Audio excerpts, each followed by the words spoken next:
The World Bank is providing a lot of monetary support, or some monetary support, as we stand. About $500,000 already to the Nigerian authorities to get power to the people. Where are we getting help and assistance on the technical side, on the financing or funding side, from the outside, from the inside, to support what the administration is currently doing, off-grid power solutions?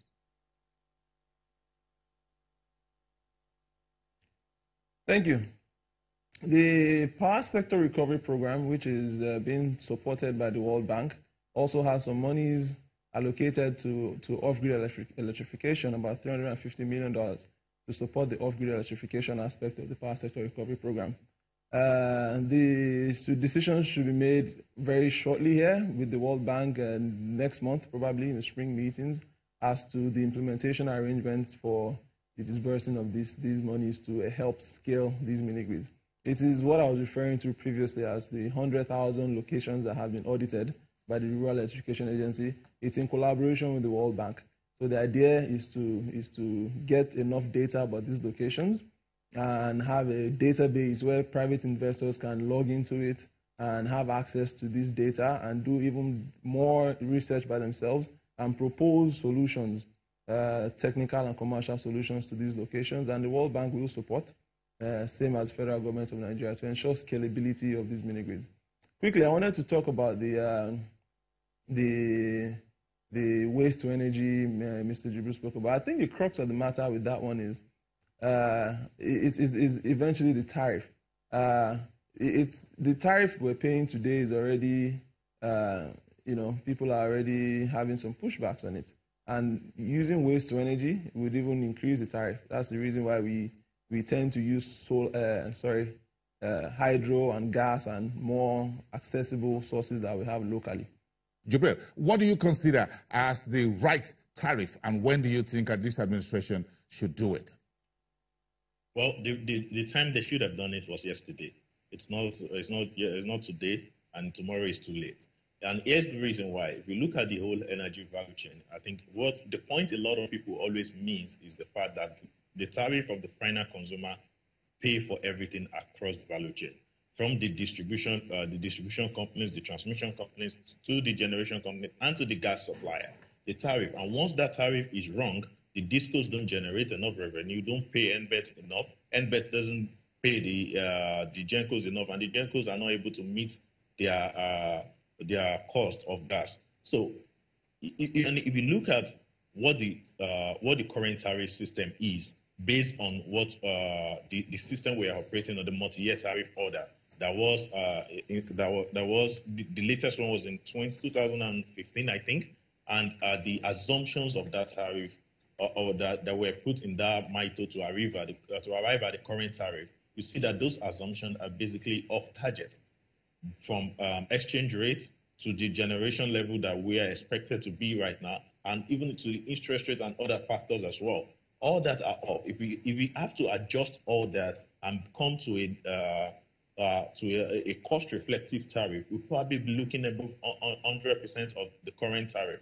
I understand while a government, a year to election or even in the prior year, would not want to jack off tariff that high, but it is understandable that what eventually happens is that governments have to step in at different times to satisfy industry stakeholders like the GENCOs and basically subsidize the consumption of the masses.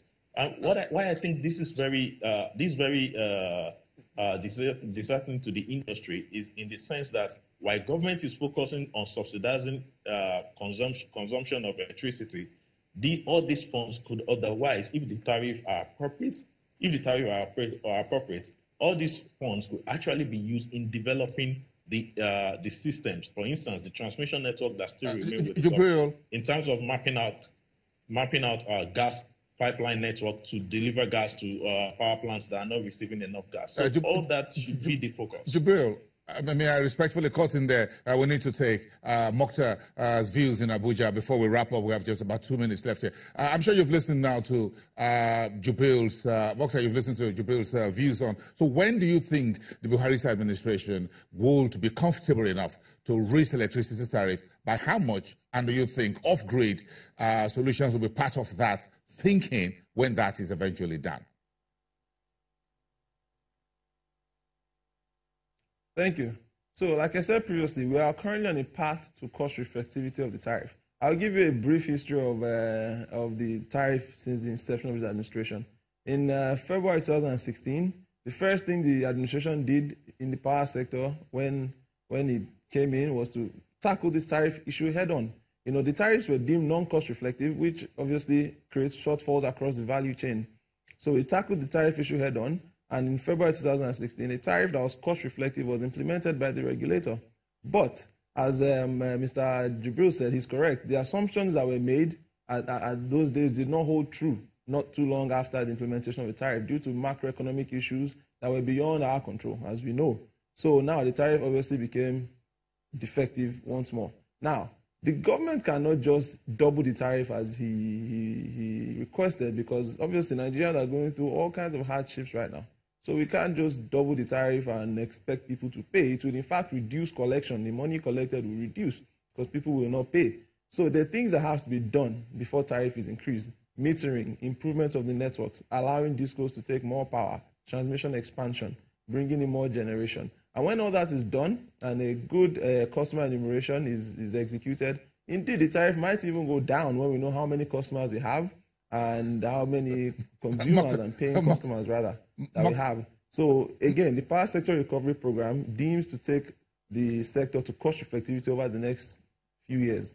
And by then, we will ensure that there's a cost-reflective tariff. In the interim, the government has committed to various financial interventions. Mokhtar, I have to respectfully cut in here. Thank you very much. You've added sweetener to it. There is no hike in the electricity tariff for now. Mokhtar Tijani, thank you very much from Abuja Studios, a member of the advisory power team, and essay to the president on power, and here in Lagos, Jubril Karim from Energy Research. Thank you very much, everyone. Do have a great weekend, gentlemen, and to all our viewers here and around the world. I'll see you again on Monday. Bye for now.